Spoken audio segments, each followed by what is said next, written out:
जय Bajrangbali. LDC English की इस रामबाण सीरीज में आप सभी का स्वागत है। एक ऐसी सीरीज जिसके अंदर मैं हर टॉपिक को 15 से 20 मिनट के अंदर खत्म करता हूं। और ऐसा नहीं है कि मैं टॉपिक को ऊपर ऊपर से समझा रहा हूं। अगर आप इस सीरीज को, इन क्लासेस को पूरा का पूरा देखते हो तो आपको लगेगा कि भाई साहब रिवीजन का इससे अच्छा तरीका नहीं हो सकता। मैं वो पूरा का पूरा टॉपिक समझा रहा हूं कम से कम टाइम में। और अगर आपने इंग्लिश में कुछ भी नहीं पढ़ रखा है और एग्जाम में तूफानी करने वाले हो तो ये अगर सिर्फ इतना पढ़ के जाते हो तो भी आप मैक्सिमम क्वेश्चंस करेक्ट कर पाओगे। आपको पता चलेगा गो के सवाल ऐसे पूछा हुआ है। तो आज का जो टॉपिक मैं आप लोगों के सामने लेकर आया हूं, नरेशन। कम से कम 3 से 4 क्वेश्चंस, 5 क्वेश्चंस आपको एग्जाम के अंदर नरेशन के दिखेंगे। नरेशन बोलो या इसी को रिपोर्टेड स्पीच बोलो, इसी को डायरेक्ट इनडायरेक्ट बोलो। तो सर इसमें होता क्या है? आपको इस तरीके से सेंटेंस लिखा हुआ रहता है। ये लिखा हुआ है, जैसे लिखा हुआ है राम सेड टू मीना, खाली जगह नहीं, इन्वर्टेड कॉमास आप लोगों के सामने लिखा हुआ है। ये इन्वर्टेड कॉमास, इन्वर्टेड कॉमास। ये जो सेड टू वाला जो वाक्य है इसको मैं बोलता हूं सर रिपोर्टिंग वर्ब बोला जाता है। क्या बोला जाता है? रिपोर्टिंग वर्ब बोला जाता है। और ये वाला जो है इसको बोला जाता है रिपोर्टेड स्पीच। क्या बोला जाता है सर? रिपोर्टेड स्पीच बोला जाता है। एक तो इस चीज का पता रखना इन्वर्टेड कॉमास में। अब आपको एग्जाम के अंदर मैं एलिमिनेशन मेथड बता रहा हूं। एग्जाम में कुछ नहीं करना, आपको नजर डालनी है इन्वर्टेड कॉमास में। इन्वर्टेड कॉमास में कुछ एक टेंसेस को आपको चेंज करना रहेगा, कुछ एक टेंसेस को। सबसे पहले क्या चेंजेस करना है इधर देखना, ये लिखा हुआ है। अगर आपको इन्वर्टेड कॉमास में कहीं पे भी वर्ब की फर्स्ट फॉर्म और वर्ब की फर्स्ट फॉर्म के साथ एसोरियस दिखे तो मुझे नीचे ऑप्शंस में लिखा हुआ देखना है कि भाई साहब वर्ब की सेकंड फॉर्म कहां पे है। तो वर्ब की सेकंड फॉर्म में वही ऑप्शन करेक्ट होगा, बाकी वालों को आप काट दोगे। ये ध्यान रखना। Do does not plus first form हो तो डिड नॉट फर्स्ट कर दोगे, वर्ब की सेकंड फॉर्म हो तो हैड प्लस वर्ब की थर्ड फॉर्म कर दोगे, डिड नॉट फर्स्ट हो तो हैड नॉट प्लस वर्ब की थर्ड फॉर्म, विल शैल हो तो वुड कर दोगे, इजमार का वॉजवर कर दोगे, वॉजवर का हैड बीन कर दोगे, हैजेव का हैड कर दोगे। ये चेंजेस आपको करने हैं। जिसके अंदर चेंजेस होंगे उसको आपको करेक्ट मानना है, बाकी सबको आपको इनकरेक्ट कर देना। जैसे मोडाल स्कैन का आपको देखना है कि कुड किसमें किया हुआ है, मे का माइट, मस्ट का मस्ट किया हुआ है, विल शैल का वुड किया हुआ है। अगर ये वाले ऑप्शंस, मतलब जब आपको ये लिखे हुए मिले तो इनका ये चेंज होना चाहिए। ये आपके ऑप्शंस को एलिमिनेट करने में मदद करेगा। एक ऑप्शन तो पक्का इससे एलिमिनेट होगा और दूसरा ऑप्शन आपका एलिमिनेट होगा इससे। आपको ये देखना है कि इन्वर्टेड कॉमास में कहीं पे भी अगर दिस लिखा हुआ मिले तो आपको ऑप्शन में ढूंढना है कि दैट कहां है। दीस की जगह पे दोस ढूंढना है। हियर का देयर होना चाहिए, जस्ट नाउ का देन होना चाहिए, टुडे का दैट डे होना चाहिए, टुनाइट का दैट नाइट। ये चेंजेस इधर वाले जो लिखे हुए हैं वापस इन्वर्टेड कॉमास में वापस ये चेंजेस आप लोगों को किए हुए मिलने चाहिए ऑप्शंस के अंदर। जिसमें लिखे हुए उसको सही की तरफ लेकर जाना, जिसमें नहीं है उसको वहीं पे काट देना। तो दो ऑप्शंस तो आपके सिर्फ और सिर्फ यहां से एलिमिनेट होंगे। एक और चीज पता रखना, अगर आपने सीक्वेंस ऑफ टेंसेस वाला देख रखा है तो ये तब होता है क्योंकि ये जो सेंटेंस जब पास्ट में दे रखा हो, ये सेड टू जो है ये पास्ट में है। तो जब ये पास्ट में है तो मुझे ये भी किस में रखना होता है सर? पास्ट में रखना होता है। एक और चीज में होता तो सुनना, सेड टू से पहले जो राम लिखा हुआ इसको मैं बोलता हूं स्पीकर, और स्पीकर का मतलब हो गया बोलने वाला। स्पीकर का मतलब हो गया बोलने वाला। मीना, और मीना का मतलब हो गया लिसनर। लिसनर का मतलब क्या हो गया सर? सुनने वाला। राम ने मीना को कहा, क्या कहा? आई कैन नॉट डू दिस, कि मैं ये नहीं कर सकता। तो ये मैं जो है ये राम के लिए आ रखा है, ये आप लोगों को पता रखना है। और स्पीकर और लिसनर आपको अलग अलग जगह दे सकता है। इधर देखो ऐसे भी आपको मिल सकता है, तो देख के फ्यूज मत होता। Ram said Meena I can not do this, ये जो मीना लिखा हुआ इसको देख के फ्यूज मत हो जाना भाई साहब। ये यहां पे लिसनर है, कॉमा के साथ भले ही दे रखा हो, ये यहां पे क्या है सर? लिसनर है। जैसे ये देखो Ram said I can not do this, comma के बाद में क्या दे रखा है? मीना दे रखा है। ये मीना यहां पे लिसनर है, ये पक्का पता रखना। I can not do this said Ram to Meena, यहां पे राम स्पीकर हो गया, मीना ऐसे कैसे लिसनर हो गया। लिखने का तरीका अलग अलग हो सकता है, बाकी और भी कुछ कंफ्यूजन जैसा इसके अंदर नहीं है। मैं उम्मीद कर रहा हूं कि ये दो टेबल्स पक्का पता रख लेना सर। ये जो टेबल बता रहा हूं इससे आप लोगों का काम हो जाएगा। दूसरी चीज, एक लास्ट चीज, अब आपको इन्वर्टेड कॉमास में अगर आई मी माई दे रखा हो, आई मी माई दे रखा हो तो वो चेंज होता है स्पीकर के अनुसार। स्पीकर का मतलब हो गया बोलने वाले के हिसाब से चेंज होता है। और यू यू योर अगर दे रखा हो तो वो सुनने वाले के हिसाब से चेंज होता है। और अगर ये वाले सारे दे रखे हो तो इसके अंदर नो चेंज होता है। अरे सर कहना क्या चाहते हो, कहना क्या चाहते हो ये तो बताओ। मुझे एक चीज बताओ, यहां पे क्या लिखा हुआ है कि Ram said to Meena I can not do this. Ram ने मीना को कहा कि भाई मैं ये नहीं कर सकता। तो क्या ये मैं मेरे लिए यूज हुआ है कि राम ने मीना को कहा कि मैं नहीं कर सकता? तो वो मैं किसके लिए यूज हो रखा है? राम के लिए यूज हो रखा है। तो आई जो है इसीलिए आपको नहीं लगता कि बोलने वाले के हिसाब से चेंज होगा, बोलने वाले के हिसाब से चेंज होगा। ये आप लोगों को पता रखना है। आई मी माई अगर हो तो वो बोलने वाले के हिसाब से, यू यू योर हो तो सुनने वाले के हिसाब से। इतना पता है क्योंकि ये जितना मैंने बताया ये सभी में लगेगा, सभी रूल्स में लगेगा। अब आपकी नजर एग्जाम के अंदर जाते ही सबसे पहले नजर आपकी इस चीज पे पड़नी चाहिए कि इन्वर्टेड कॉमास में सेंटेंस कौन सा है। आपकी इस चीज पे नजर पड़नी चाहिए कि इन्वर्टेड कॉमास में सेंटेंस कौन सा। अगर इन्वर्टेड कॉमास में आपको एसर्टिव सेंटेंस दिख जाए, अरे सर एसर्टिव सेंटेंस होता कौन सा है, अरे वो होता है जो शुरू हो, किससे शुरू हो सर, जो सेंटेंस सब्जेक्ट से शुरू होता है। जो सेंटेंस सब्जेक्ट से शुरू होता है वो कौन सा सेंटेंस होता है, जल्दी से बता दो, वो सेंटेंस होता है एसर्टिव सेंटेंस। एसर्टिव सेंटेंस में करते क्या है सर, अरे एसर्टिव सेंटेंस में सेट टू, जब एसर्टिव सेंटेंस दे रखा हो, सब्जेक्ट से शुरू हो, सेट टू की जगह पे टोल्ड कर दोगे, इन्वर्टेड कॉमास की जगह पे क्या कर दोगे, दैट। एक ऑप्शन आपका यहां से एलिमिनेट हो जाएगा। बस अगर ये पता चल गया कि सेंटेंस सब्जेक्ट से शुरू हो रहा है, इन्वर्टेड कॉमास की जगह पे दैट कर देना है और सेट टू की जगह पे क्या कर देना है सर, टोल्ड कर देना है। अरे सर क्या कहना चाहते हो, इधर देखो क्या लिखा हुआ है, she said to me I like chocolates. अरे मेरे भाई देखो सब्जेक्ट से शुरू हो रहा है, आई से शुरू हो रहा है, तो सेड टू की जगह पे टोल्ड होना चाहिए, टोल्ड होना, सेड टू नहीं होगा, ध्यान रखना, टोल्ड टू भी नहीं होगा, काट दो, टोल्ड मी हो गया, टोल्ड मी, इन्वर्टेड कॉमास की जगह पे दैट, यहां पे भी वापस क्या हो गया दैट। अब चीज सुनना, आई चेंज हुआ सर शी के हिसाब से, तो यहां पे क्या हो गया शी, शी। अब मैंने आपको पहले ही कहा कि अगर प्रेजेंट सिंपल दे रखा हो वर्ब की फर्स्ट फॉर्म या वर्ब की फर्स्ट फॉर्म के साथ एस और ईएस दे रखा हो तो उसका मैं पास्ट सिंपल कर देता हूं। और पास्ट सिंपल का मतलब क्या हो गया, वर्ब की सेकंड फॉर्म, तो वर्ब की सेकंड फॉर्म क्या हो जाएगी सर, शी लाइक्ड चॉकलेट। इस चीज का पता रखना 100%। नेक्स्ट आप लोगों के सामने जैसे ये देखो क्या लिखा, the officer said to the personal I will dismiss you. अरे सर इस सेंटेंस में भी तो सब्जेक्ट से शुरू हो रहा है, सब्जेक्ट से शुरू हो रहा है तो सेड टू की जगह पे टोल्ड, देखो टोल्ड टू नहीं होगा, टोल्ड टोल्ड, सिर्फ यूं के यूं जाओ, ऑप्शंस एलिमिनेट होंगे, दैट हो गया, दैट हो गया। चलो यहां पे ये हो गया सर, विल की जगह पे वुड होना चाहिए, विल की जगह पे वुड, देखो विल का विल है, काट दो सर। आई चेंज हुआ ऑफिसर के हिसाब से तो ही होगा, यहां पे आई आ रखा है तो काट दो, तो ही होगा, तो he would. Third should be the correct answer, ये पता रखना। अब यहीं पे रूल नंबर फर्स्ट में, सर रूल नंबर फर्स्ट से आप क्या कहना चाहते हो, वही बात, जब इन्वर्टेड कॉमास में असर्टिव सेंटेंस हो, जब इन्वर्टेड कॉमास में क्या हो, असर्टिव सेंटेंस हो, उसमें आपको लिसनर नहीं दिया, वो लिसनर का मतलब हो गया सुनने वाला नहीं दे रखा। तो जब सुनने वाला नहीं दे रखा तब ये पता रखना, मुझे सेड का सेड रखना है, सेड का टोल्ड नहीं होगा, ये पक्का पता रखना। इन्वर्टेड कॉमास की जगह पे क्या हो जाएगा, वही दैट होगा, लेकिन सेड का मैं क्या रखूंगा, सेड रखूंगा। सर एक एग्जाम्पल दो, एग्जाम्पल दो। अरे ये रहा, इधर देखो ना क्या लिखा हुआ है, Amit said I may get another chance. Amit ने ऐसा कहा कि मुझे एक और चांस मिल सकता है। अरे मेरे भाई इधर देखो, आई से शुरू हो रहा है, सेड की जगह पे टोल्ड मत कर देना, पापो गढ़ जाला, ध्यान रख लीजिए। अटी ने दैट होगा सर, इन्वर्टेड कॉमास की जगह पे दैट। आई चेंज हुआ अमित के हिसाब से ही, मे का क्या हो गया, माइट हो गया ना सर। इतने में तो आप आंसर पे पहुंच जाओगे, अगर इतना पता रख लोगे तो आप करेक्ट आंसर तक पहुंच जाओगे। इस चीज का ध्यान रखना सर, पक्की बात है। जैसे आप लोगों के सामने ये लिखा हुआ, द जज said I will announce the verdict tomorrow. जज ने ऐसा कहा कि मैं कल वर्डिक्ट को सुनाऊंगा, तो द जज said that, said that, said that, told that नहीं होगा, अकेला टोल्ड दैट कभी भी नहीं होगा। सही जवाब क्या होगा, सेड दैट। चलो ठीक है, विल का जहां पे विल है काट दो सर, विल का हेड होगा नहीं, काट दो सर, तो would announce, B should be the correct answer.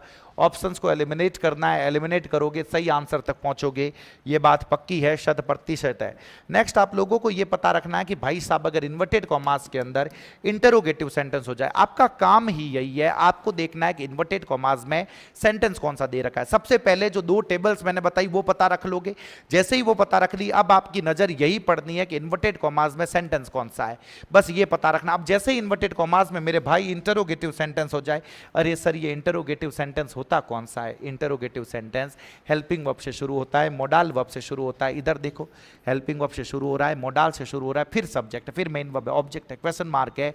अरे भाई साहब जैसे ही हेल्पिंग वर्ब या मोडाल वर्ब से शुरू हो रहा है, इंटरोगेटिव है, तो इसमें कुछ न कुछ पूछते हैं सर, बताते नहीं है। अरे सर अगर कीन की पूछ रिया तो मैंने एक चीज बताओ थे, पूछने को टोल्ड कहते हैं या आस्क्ड कहते हैं, सर पूछने को आस्क्ड कहते हैं, और यही रीजन है कि सेड या सेड टू की जगह पर आस्क्ड होगा, टोल्ड नहीं होगा, ये पक्का पता रखना। इन्वर्टेड कॉमास की जगह पे इफ या वेदर दोनों में से कुछ भी लगा सकते हो, बस इसके जस्ट बाद में वापस सब्जेक्ट आना चाहिए, वर्ब आनी चाहिए, ऑब्जेक्ट आना चाहिए, तीन चीजें पता रख लेना। एक तो ये आस्क्ड होगा, एक इफ और वेदर होगा, दैट नहीं होगा, और एक ये पता रख लेना कि इसके जस्ट बाद में सब्जेक्ट आएगा। मैं बता रहा हूं आप आंसर दे दोगे, पक्की बात आप आंसर दे दोगे, ऐसा कुछ नहीं होगा जो आप लोगों से नहीं होगा।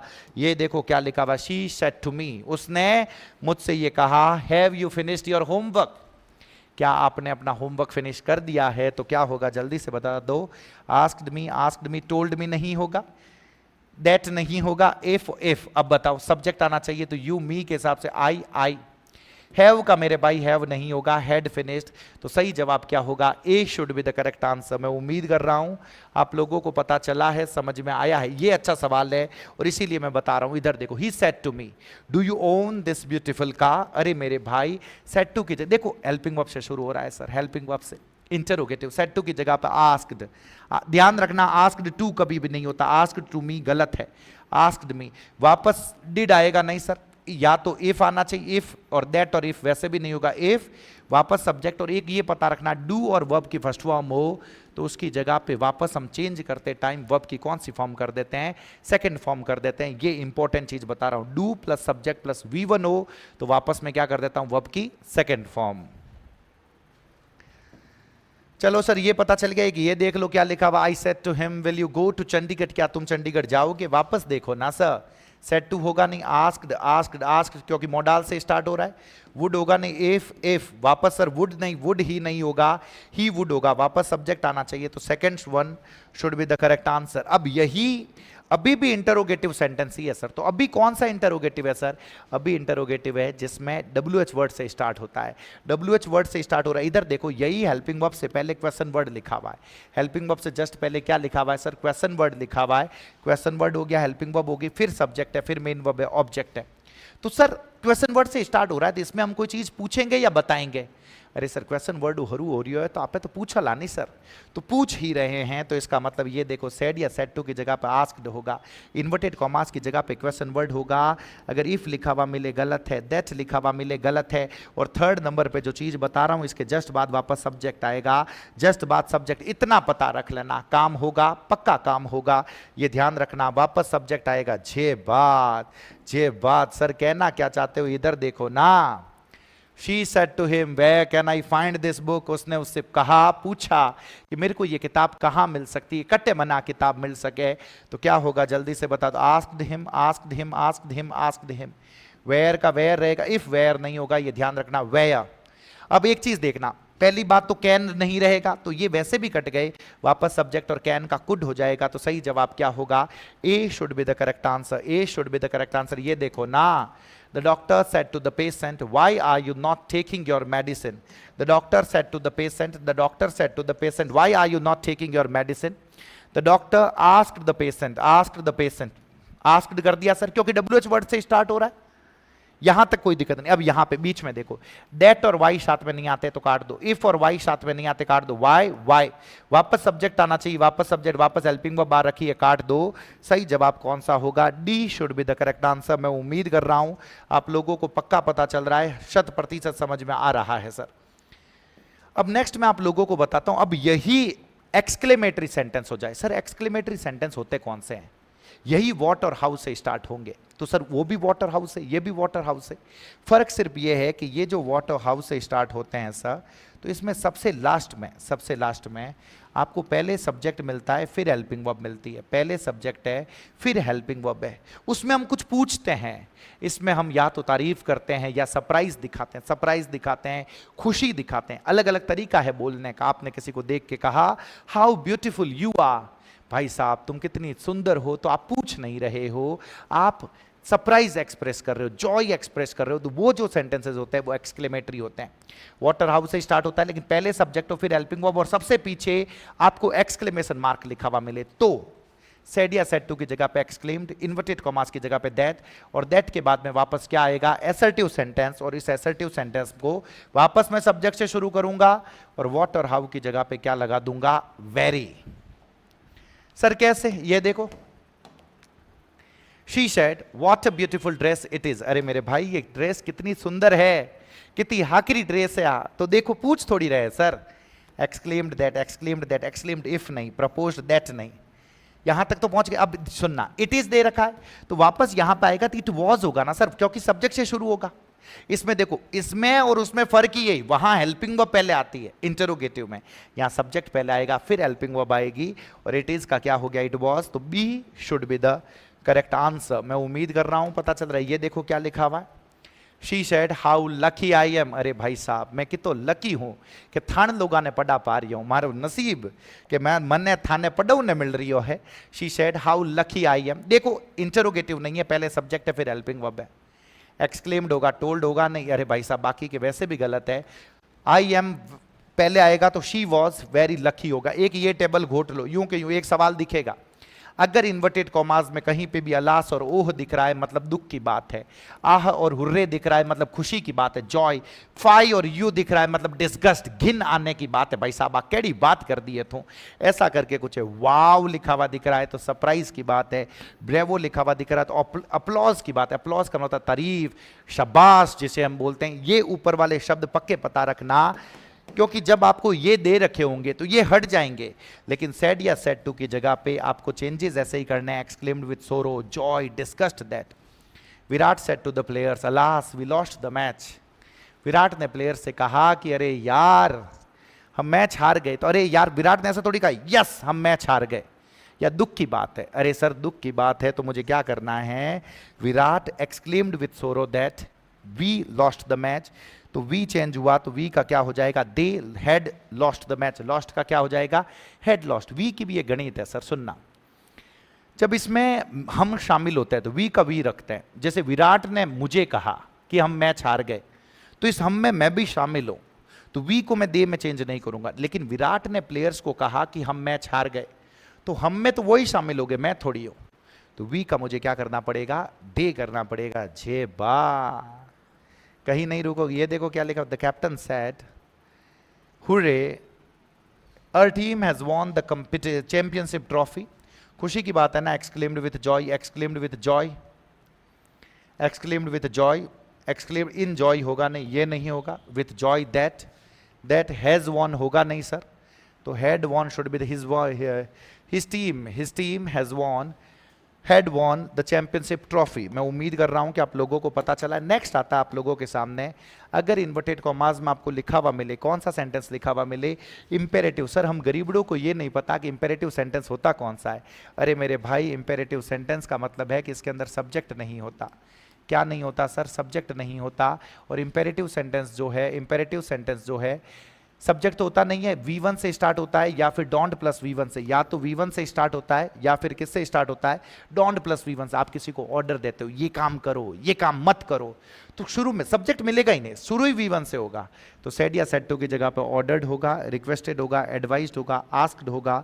और इन्वर्टेड कॉमास की जगह पे मुझे क्या करना पड़ेगा, 2 प्लस V1 करना पड़ेगा। यही नेवर या डोंट प्लस V1 हो जाए। कोई काम मत करो, मत करो तो मना कर रहे हो ना भाई साहब, तो इसी का मतलब वही ऑर्डर्ड, रिक्वेस्टेड, एडवाइस। लेकिन इन्वर्टेड कॉमास की जगह पर आपको क्या करना पड़ेगा, नॉट 2 प्लस V1 करना पड़ेगा। ये पक्का पता रखना। जैसे ये देखो ना क्या लिखा हुआ है, He said to his assistant, start the work immediately. उसने अपने असिस्टेंट को कहा तो start the work। देखो V1 से स्टार्ट हो रहा है, ये प्रेजेंट सिंपल नहीं है। और सर V1 तो उसमें भी था। अरे मेरे भाई वहां पे V1 से पहले सब्जेक्ट दे रखा था, ये पता रखना। ये सीधा V1 से स्टार्ट हो रहा है, इंपेरेटिव सेंटेंस है, ऑर्डर्ड हिज असिस्टेंट टू, और टू के साथ सीधी V1 हो जाएगी। स्टार्टेड मत कर देना, पापो काट दो लथे पूरो और पूरो कर प्रो। Started नहीं, to start the work immediately. The SHO said to the constable, show me the diary. तो SHO ordered the constable to show him the diary, to show him the diary. मैं उम्मीद कर रहा हूं कि आप लोगों को पक्का पता चला है कि इस सेंटेंस को देख लो क्या लिखा हुआ है। He said to me, could you lend me some more money? उसने मुझसे कहा could you। ये could you lend me ये भी imperative sentence है। आप इसको इस तरीके से सोचो कि इसमें रिक्वेस्ट करी जा रही है, ये पूछा नहीं जा रहा है। क्या करी जा रही है, रिक्वेस्ट। अरे यार थोड़ा सा मैंने पैया उधार देवेला कहीं यार, तो ये पूछ नहीं रहा है, तो इस सेंटेंस को इंपेरेटिव मानना है। और ये जो लिखा हुआ है requested me to lend him some more money, ऐसा मानो कि ऐसे ही लिखा हुआ है लैंड मी सम मोर मनी। ये सिर्फ कुड यू जो है वो उस आभार को, उस रिक्वेस्ट को दिखा रहा है, और इस पे कुछ भी नहीं है। मैं उम्मीद कर रहा हूं कि आप लोगों को पक्का पता चला है, समझ में आया है सर। नेक्स्ट आप लोगों के सामने ये लिखा हुआ कि अगर इन्वर्टेड कॉमास में ऑप्टेटिव सेंटेंस हो जाए। ऑप्टेटिव सेंटेंस का मतलब प्रभु करे कि तुम्हारी उम्र लंबी हो, प्रभु करे कि थे कटे ही नहीं रुको। अगर इस तरीके का सेंटेंस हो जाए तो उसको ऑप्टेटिव सेंटेंस कहते हैं, जिसके अंदर सेड या सेड टू की जगह पर आप विश्ड, ब्लेस्ड या थाना लखन होवे कि नो गालिया लेवनेरा, तो आप कर्स्ट भी कर सका। कर्स्ट का मतलब है श्राप देना। प्रभु करे कि तुम भाड़ में जाओ, may you go to hell, तो प्रभु करे कि तुम भाड़ में जाओ, तो ये श्राप है सर। तो मुझे क्या करना पड़ेगा, सेड या सेड टू की जगह पे विश्ड, ब्लेस्ड और कर्स्ड, इन्वर्टेड कॉमास की जगह पे दैट, और दैट के साथ क्या होगा, सब्जेक्ट, सब्जेक्ट के साथ might, might plus V1। Sir क्या कहना चाहते हो, ये देखो, my mother said to me, my mother said to me may you live long. अरे मेरे भाई, माई मदर ब्लेस्ड मी, यहां पे क्या हो जाएगा, ब्लेस्ड मी, इन्वर्टेड कॉमास की जगह पे दैट, यू चेंज हुआ यहां पे, आई मे की जगह पे क्या होगा, माइट लिव लॉन्ग। ये पक्का पता रखना 100%। एक मुझे तुम लोगों को बताना है सर, लेट्स वाला, जो लेट्स लिखा हुआ रहता है ना, जब इन्वर्टेड कॉमास के शुरू में आपको लेट्स लिखा हुआ मिले, क्या लिखा हुआ मिले, लेट्स, तो यहां पे या तो सजेस्टेड टू करोगे या फिर करोगे प्रपोज्ड टू। या तो सजेस्टेड टू करोगे या फिर क्या करोगे, प्रपोज्ड टू करोगे। इन्वर्टेड कॉमास की जगह पे कर दोगे दैट, इन्वर्टेड कॉमास की जगह पे क्या कर दोगे, दैट। ये देखो यहां पे भी सजेस्टेड टू, यहां पे भी दैट कर रखा है, सजेस्टेड टू, यहां पे भी दैट कर रखा है। जब इन्वर्टेड कॉमास के शुरू में लिखा हुआ लेट्स, क्या लिखा हुआ, लेट्स। अब लेट्स की जगह पे या तो मैं करता हूं वी शुड, और या फिर मैं करता हूं दे शुड, या तो मैं करता हूं वी शुड या मैं करता हूं दे शुड। सर ये मैं कैसे डिसाइड करता हूं कि मैं वी शुड कब करूं और दे शुड कब करूं, तो ये मैं ऐसे डिसाइड करता हूं, आप इस चीज को सुनो। जब स्पीकर और लिसनर में आपको कहीं पे भी मी या अस दिख जाए, मी या अस, लेट्स का मतलब होता है चलो ये करते हैं, उसने मुझसे ये कहा कि चलो खेलते हैं, तो इस खेलने में मैं शामिल हूं या नहीं हूं। अरे सर उसने मुझसे कहा कि चलो खेलते हैं तो मैं भी तो शामिल हूं, तो इसका मतलब मुझे लेट्स की जगह पे करना पड़ेगा वी शुड। क्या करना पड़ेगा, वी शुड। लेकिन यही मैंने कहा कि विराट ने प्लेयर्स को कहा, विराट ने प्लेयर्स को कहा चलो खेलते हैं, विराट ने प्लेयर्स को कहा कि चलो खेलते हैं, क्या उस खेलने में मैं शामिल हूं, नहीं, तो वहां पे दे शुड होगा। ये देखो, he said to Ashok let's go back, उसने अशोक को कहा कि चलो वापस जाते हैं, तो उस वापस जाने में मैं थोड़ी शामिल हूं, तो मुझे क्या करना पड़ेगा, they should go back is the correct answer. और यही मैं उम्मीद कर रहा हूं कि आप लोगों को पता चला है, समझ में आया है। अगर डायरेक्ट इनडायरेक्ट में मैंने जितना बताया उतना पता रख लेते हो, that should be, that would be, more than sufficient, बस ये टेबल्स जो शुरू में मैंने बताई है वो पक्की पता रखना, पक्की ध्यान रखना, आपके क्वेश्चंस बनेंगे, पक्के क्वेश्चंस बनेंगे। अगर इतना पढ़ के जाते हो तो you should be able to correct almost all the questions. बाकी ये सारी चीजें मैंने वन शॉट सीरीज करके भी पढ़ा रखी है, शाम को आके मैं एमसीक्यूज भी करवा रहा हूं, इन सब से आपसे मैक्सिमम क्वेश्चंस बनने चाहिए सर। तो मैं उम्मीद कर रहा हूं कि जो मैं पढ़ा रहा हूं आप लोगों को पता चल रहा है, समझ में आ रहा है। आपको ये क्लासें कैसी लग रही है, अगर अच्छी लगे तो मुझे कमेंट बॉक्स में ज़रूर बताएं, बुरी लगे तो भी कमेंट बॉक्स में ज़रूर बताएं, ज़्यादा से ज़्यादा लोगों तक शेयर करें सर। बहुत बहुत धन्यवाद आप सभी का, जय बजरंगबली।